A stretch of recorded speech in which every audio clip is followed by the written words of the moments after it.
Welcome back to Chat CFP. We're talking about the College Football Playoff Committee's rankings. We are to rivalry week, so that should be fun. We haven't had that chaos week in college football. There's plenty of it that could take place this week. Alabama goes to the Plains, um, but we'll see, man. We'll see as it all goes down. Ole Miss, a lot of drama there. They have to play against a rival, Mississippi State. Georgia has Georgia Tech. There's a lot that can happen. Texas A&M, Michigan, Ohio State. Graham, how you doing, bud? Doing well, man.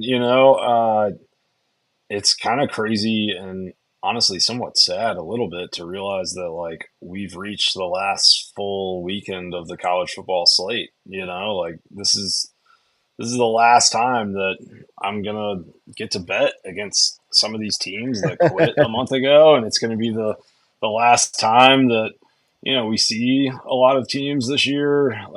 We're gonna have the whole portal rigmarole start and signing day next week, so enjoy it. And I mean, on that note, I am pretty excited as someone who covers Georgia that they're playing on Friday instead of Saturday because Yeah. it'll be rare for me to have a Saturday just kind of chilling on the couch. So I'm looking forward to that. Yeah, the Friday slate, like last weekend's games weren't very crazy, weren't elite by any means. The Friday slate is as good as a Saturday slate by itself. Yeah. With Texas A&M is that night. Georgia Tech is the Egg Bowl, the first game. Like there's three good games in a row right there, and then a bunch of other stuff kind of like spattered in between. The Friday slate is elite, and then we get Saturday with the game and the Iron Bowl, and games that don't really matter. But Florida State's always fun, and Miami Pittsburgh will be fun, and South Carolina Clemson will be fun. Not that some of those teams are any good, but still a rivalry game that should be a lot of fun just Well, they because still of. matter. Yeah. I Yeah, mean, I mean, football still matters, and in totally. some shows, football still matters. This is one of them. Yeah, absolutely. And I mean, even Friday, you kind of pointed out the big ones, but there's some sneaky things in there. Okay, so Arizona State, as someone that spent a lot of time in the state of Arizona at one point in my Yeah, life, that's a sneaky good rivalry game. Produces a lot of entertaining games. You've got like Utah, Kansas, which is that as exciting to see on the bill? No, but like if that game becomes a game and Kansas upsets Utah, you've got the domino effects, right? And I think that's what's yeah, fascinating about this committee a little bit. And I'm curious to see what they do.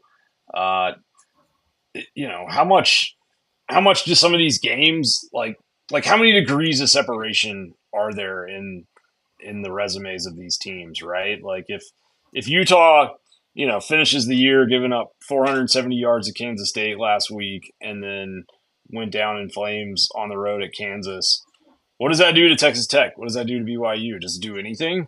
yeah. Like how seriously do they take their job when they're really building out these resumes? I'm very curious to kind of see that because I would be saddened and a little bit shocked if we don't have some chaos this weekend, right? Yeah. We're sort of overdue for it. While we're here, it is a crime against humanity that the Egg Bowl is not on Thanksgiving night with all the Kiffin storylines. Like Oh yeah. that would have been great drama. But yeah, I mean, like, what happens, for example, if Michigan, who just got dropped number 15 in these rankings, if they beat Ohio State on Saturday, do they vault them up into the top 10, into the at large berths?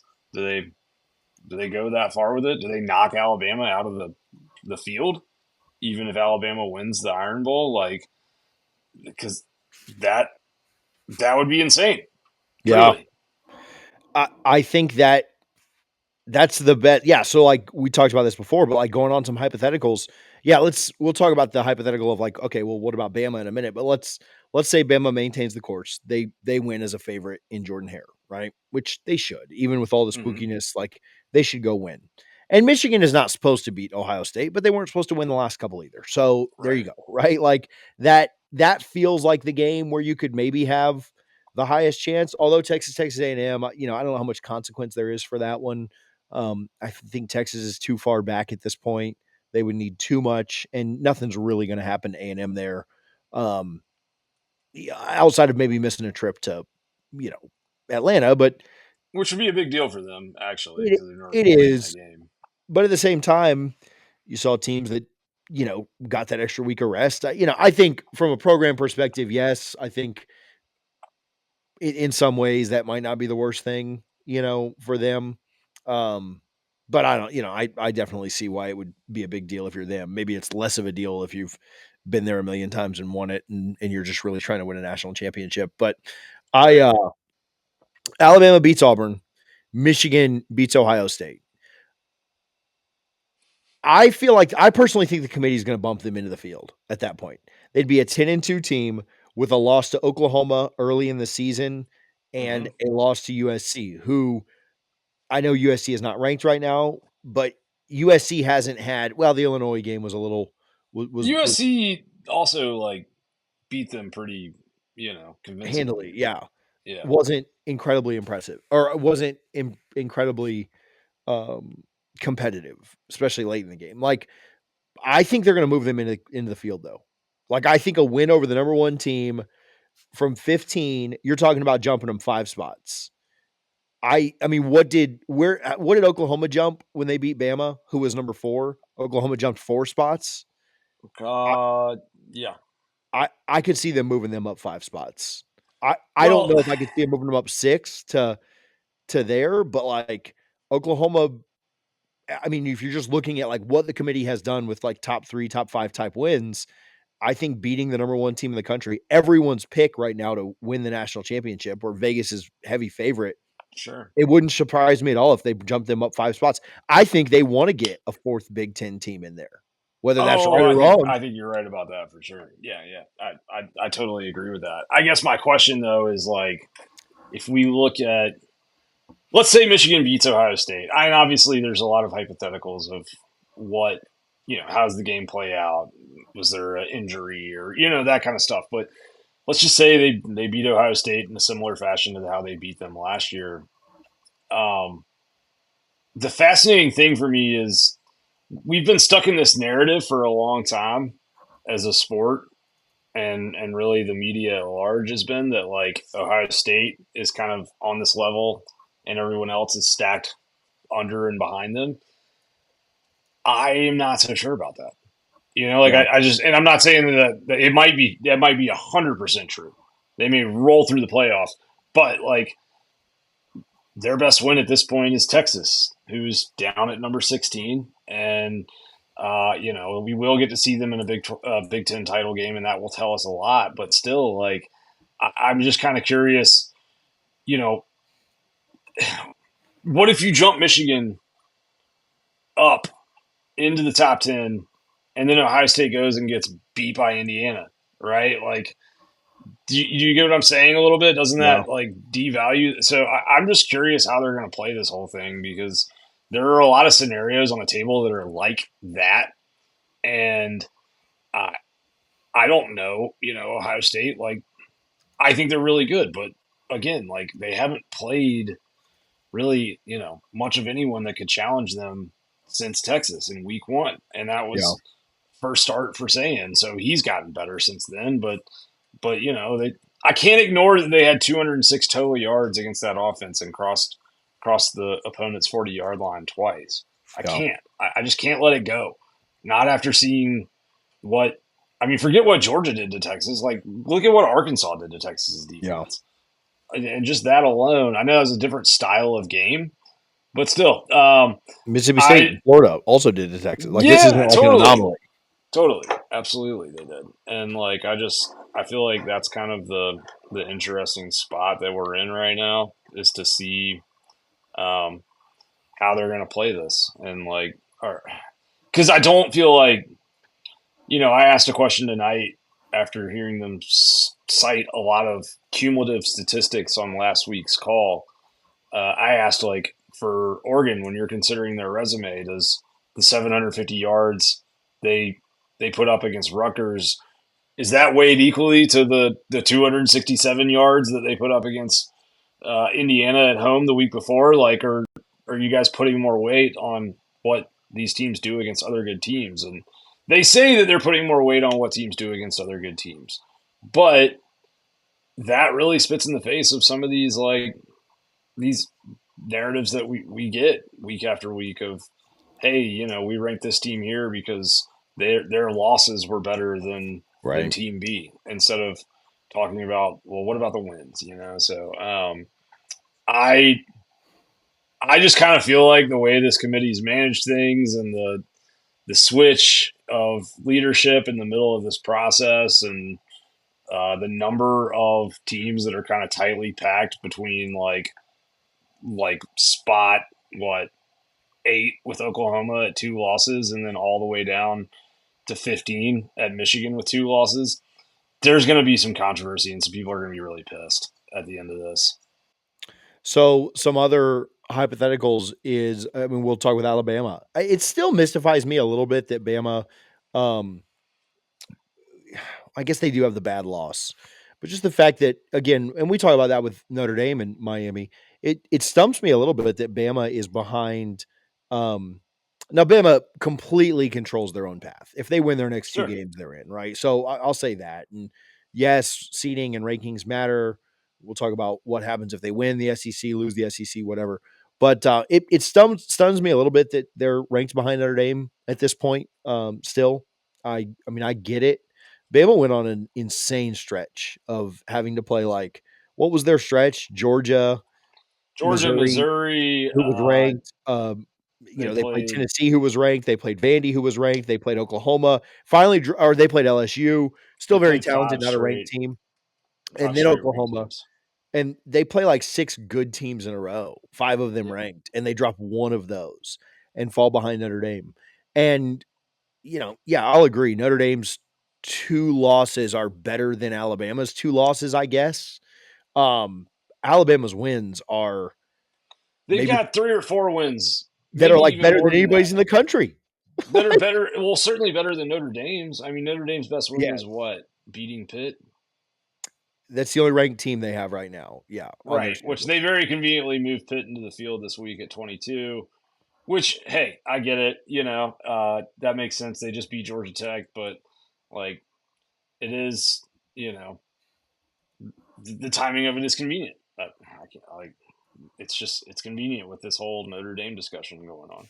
Yeah, so it stumps me a little bit that Bama is behind them. I mean, I get that they lost to Oklahoma, but man, I didn't think that was a bad loss. I mean, that was a mistake-filled loss. They were very Yeah, mistake, you know, you put those 2 teams back on the field tomorrow, and I don't want this thing to be determined based on the Vegas odds, but Bama's another 3.5, 4-point favorite on a I think neutral they'd be field. favored by more after watching that game the first time, just because of the How you know dominant the they were. Yeah, are they gonna the muff another turnover punt? luck Yes. necessitated all of It that. Yeah, it's tough to replicate that.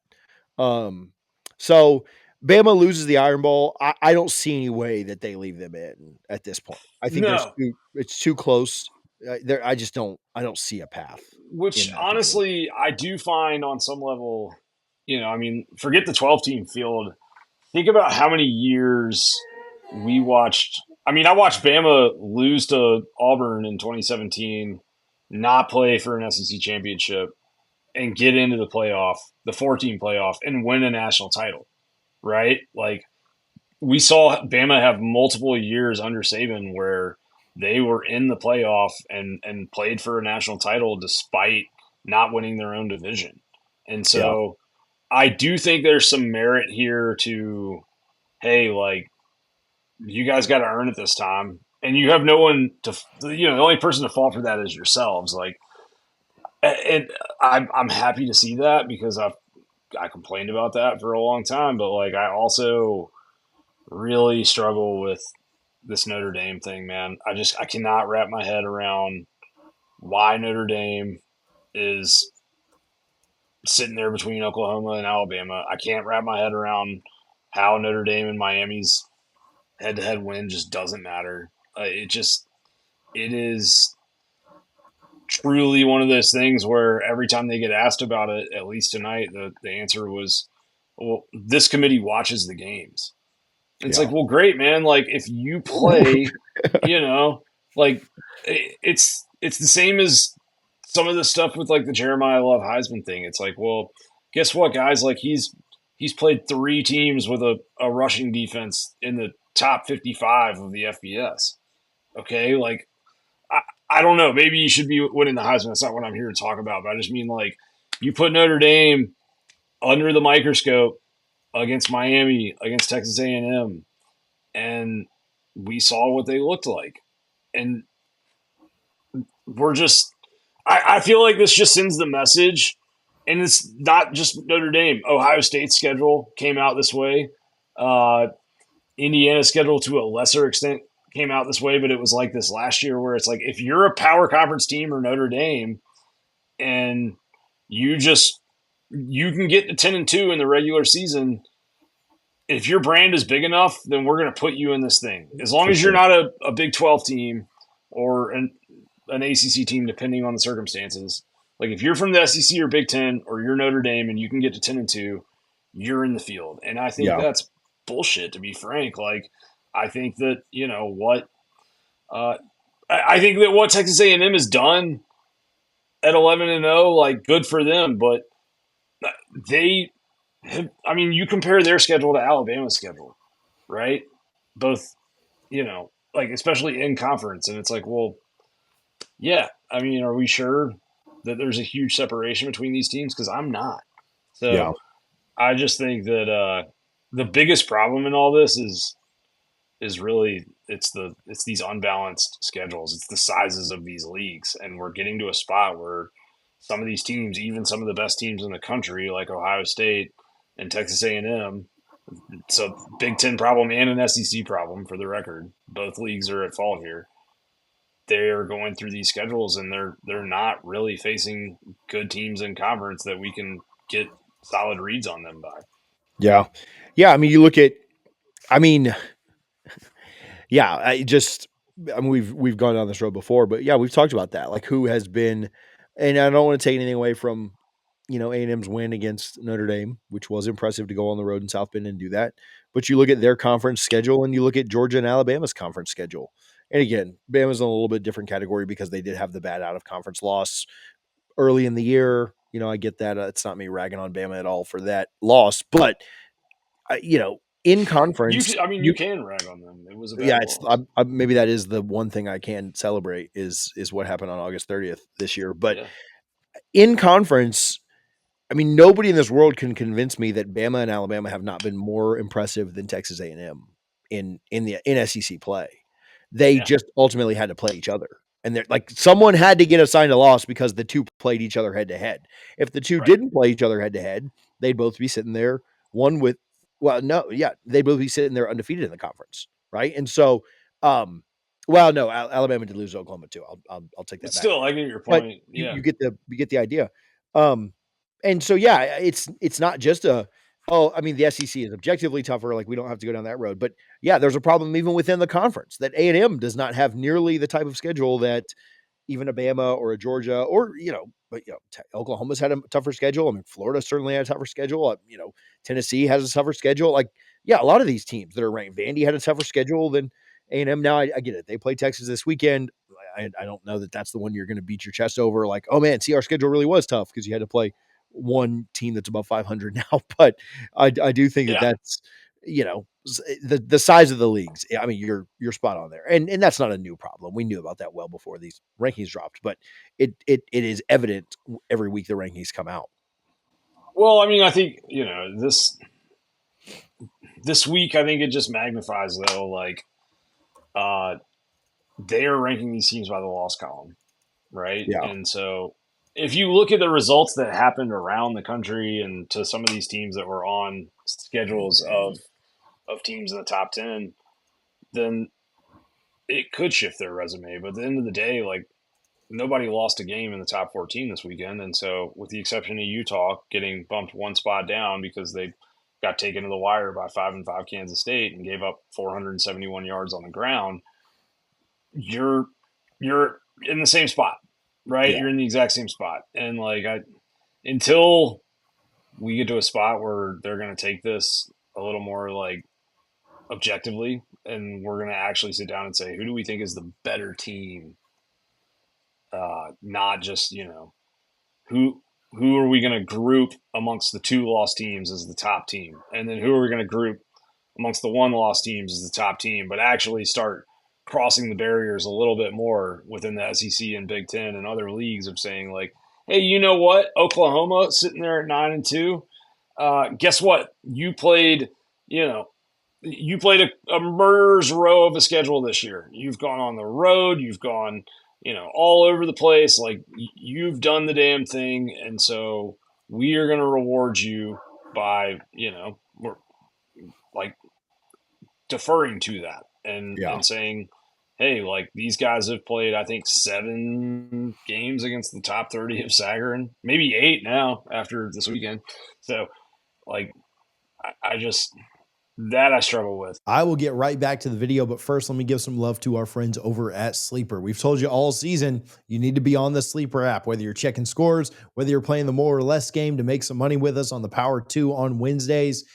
Get over to the Sleeper app right now. Use our code CFA for a 100% match up to $100. Terms and conditions apply, so check their terms of use for more details. The Sleeper app is where you need to be as this college football season wraps up, and the Power 2 is where you need to be so that you make some money with us on Wednesdays live at noon. If Alabama was to win against Auburn and not get into the college football playoff, I think that would be the end of the SEC's involvement in the college football playoff. That would be an Armageddon type moment for Greg Sankey because he went around this summer and promised that strength of schedule would matter more than it ever has before and talked his member institutions into playing a ninth conference game next year because Bill Lumberg's stock was going to go up a quarter of a point if they did. So I'm just if that seems unfathomable to me that Alabama could win on Saturday against Auburn and not end up in the field if they were punished for playing that 13th game, particularly while a Notre Dame sat at home, and did nothing, and a lot of these other teams sat at home and did nothing. I think that would be the end of conference championship games, and it would quite possibly be the end of a lot of things in the SEC. Yeah, I don't think I've been of the mindset that conference champions shouldn't be penalized. I think that's why BYU is sitting at 11th right now. They're going to have to play their way in. I'm fine with Mm-hmm. that. I don't, and I like BYU, and we talk about them a lot on the channel, and they're a fun program to root for. If you don't, I don't have a Big 12 rooting interest. They're fun. I think they do things the right way. I think culture is important. All those things. I don't think BYU is a top 10 team. I No. think I can confidently say that. And so I like having BYU at 11. I like having BYU have to play their way in. Hey, they go out and go 2-0 in their next 2 games, they're in the playoff. That's all that matters. I Yeah. don't think that you put them at 9 saying and create the SMU scenario that you would have to do last year. In the Power 2, in the SEC and the Big 10, I don't think you should get penalized for playing that extra game, right? And really in any conference, I don't think you should be. If an ACC team was 7th and 8th ranked right now, we all agreed that they should be in the top 10, right? We might have quabbles about where they should be in the top 10, but if Sure. this was Florida State and Clemson, right? We all say, yeah, they're top 7 teams. If one of those two teams lost in Charlotte, I would not want either one of them to get out of the playoff. With the same thing with No. Bama. If they were to lose to A&M or whomever, say it's Georgia because A&M stumbles or whatever, Yeah. I don't agree with them getting left out. And then winning on the winning side too. We were having a technical difficulty, but on winning side too, you're not as convinced that they could jump up into the top 4 with a win in the SEC championship. I'm not.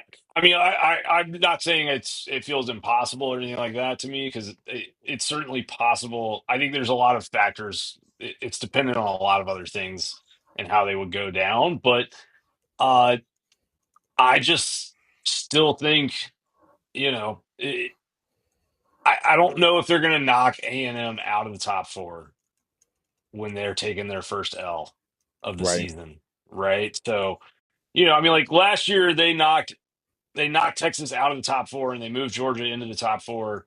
But that was Georgia's second win of the season over Texas. And Texas didn't have any top 25 wins against the CFP field that they put out on the final week of the season. A&M fell out of the field. Yeah. So I just, I'd have to see it. But I mean, them not having this conference championship requirement, I guess you could open the door for I mean, it feels to me like no matter what happens in the Big Ten, if Indiana and Ohio State finish the regular season 12-0, both of them are going to be top four seeds because they haven't lost to anybody this year. And then you go beyond that, and it's like you've got A&M and Bama, and one of them's going to have one of those spots. But like it would be odd. I guess it'd be a little bit odd to me to see nobody move out after losing, but maybe I'm Yeah, I wrong. think another question is, I mean, it's not unthinkable to think that A&M could drop this weekend to Texas and that shake things up. Right. Um, and so, we're all talking about, oh, what if they lose to A&M? What if this happens? That happens. Um, if that happens, does it open the door if Texas Tech comes out and beats the brakes off of number 11 BYU for Texas Tech to jump up in that top four as well? For Especially sure.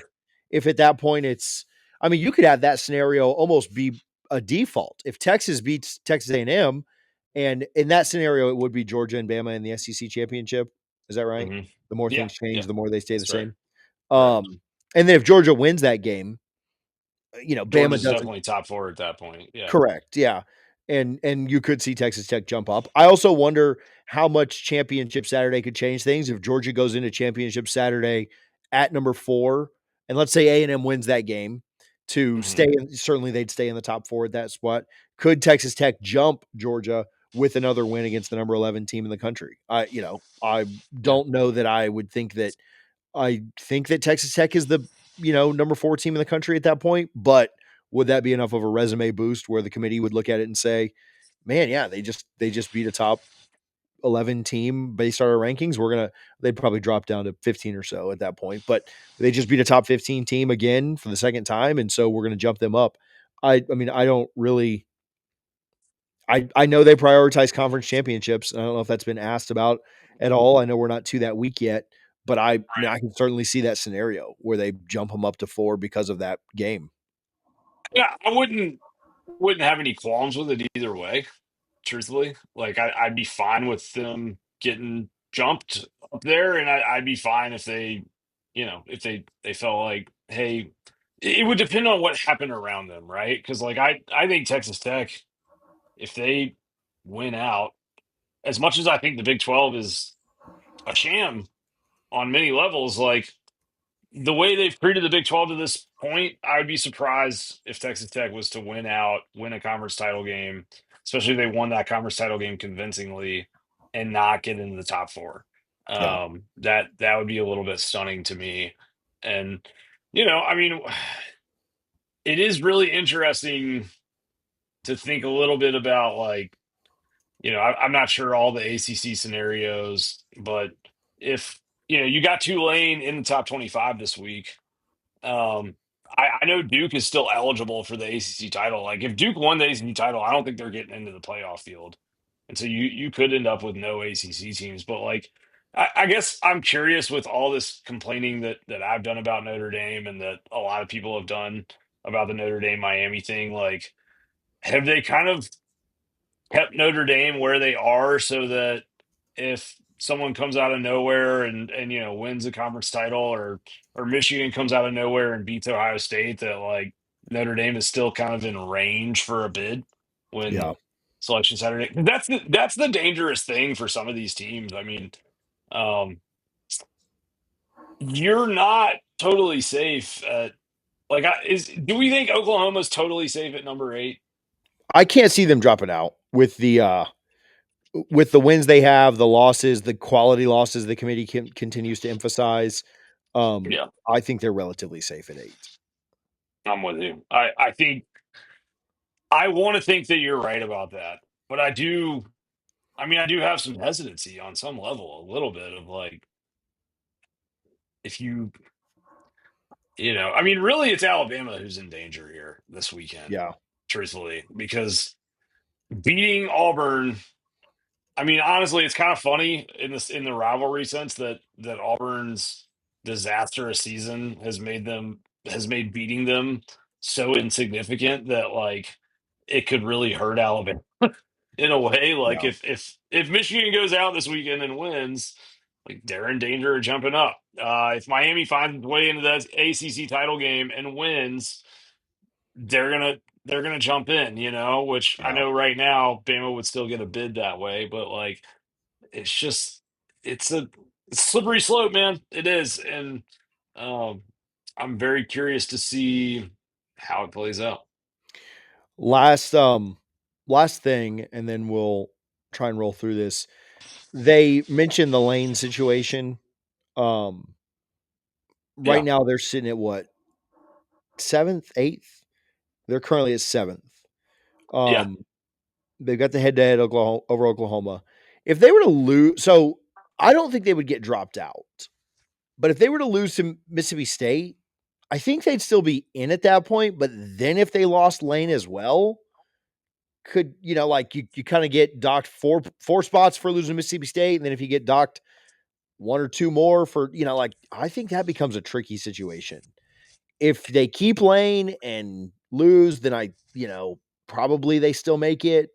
But if you go 0 for 2 on both the coach and the game, I think that gets really tricky because I do who's to too. say at that point that Miami doesn't jump them? Who's to say at that point that BYU doesn't jump? And BYU, Yeah. if again, by virtue of just winning 2 games, BYU could steal a spot from somebody. I think Michigan could jump up too. I think that's an interesting situation. Now they go take care of business, with Lane as their coach. I don't see them getting dropped out, even if he does leave, but could certainly impact seeding. No, it could, and I think that if you look at Ole Miss and just sort of what they've done to this point, it's they've been impressive, right? Like, but their resume is not as thick, I guess, as some of these other teams. Like, Yeah. that they've really got the one win at Oklahoma that's kind of holding the house up. And they've got a good loss, right, to Georgia. Like that was a Mhm. good loss on the road, and they were really impressive that day. But I do think you're right. Like you lose to Mississippi State, and all of a sudden you start comparing Ole Miss to that group of two loss teams. Well, resume wise, like I'd put them behind Alabama probably. Yeah. Uh, you start going through it. Yeah, I think they could be in trouble. And I also think, like you said with Lane, um, that was an interesting deal tonight on both the TV show and the conference call. They got asked about it on TV and kind of said like we wouldn't have a data point to observe Ole Miss without its head coach, and then they got pressed on that on the conference call, and they kind of hemmed and hawed over it a little bit, and eventually we're like we could move them based on that, but we don't know if we would, and it was just like what the This is the I don't biggest know. story in the sport in the last couple Yeah, of years, and and you I can tell that. legitimately the biggest story since Dion took over at Colorado, and they don't know what they would do. Like they haven't And had you can that tell they haven't discussion, talked about it. Yep. right? Like Yep. everyone in the world has talked about Lane Kiffin for the last month. Like you Right. guys didn't mention this one. I don't buy that. I just don't. That's why there should be cameras in the room. They'll never do that, but. You're telling me you guys haven't talked about that? Because I've talked about Lane Kiffin Yeah. to everyone I know for the last month. Well, and like it's just such a cop out of like, well, since like I mean I guess on some level it's cool that they're like, well, we didn't see it happen, so it didn't happen. But like, Yeah. it's just how do you pretend like it's not it's like that dude is a we talked about it last week. That guy is one of the few play callers in the sport that just like when he's hot, there's really nothing you can do about it. And like he's got a sort of preternatural ability to see things and feel out a game plan and like, check things in the moment from the sideline and point things out to his quarterback. I think that's worth like a touchdown Yeah. in a big game. I do. I mean, and I get the whole data point, and I'm not doing the Florida State thing here, which again, I know they had the data points without Florida State's quarterback playing. But Sure. you're telling me that if walking off the field when um Notre Dame wins their game against Stanford, if CJ Carr, obviously I'm not cheering for this, I don't want this to happen, but CJ Carr gets trampled by something, right? Or just breaks his leg on the An final drive escape and they for kick a field goal to rhinoceros. win it. Yeah. Right. Like you wouldn't have a data point of them playing um like you still wouldn't consider Notre Dame a little bit different without CJ Carr in the game or Jeremiah Love or just whomever, or if that happened to, John Mateer or Ty Simpson or just whomever. Now, again, I guess Bama would have the SEC championship to play with a backup. But yeah, I don't know if I buy that, man, not having the data point. Like there's certain things we know. You take Jeremiah Love off Notre Dame, they're not as good.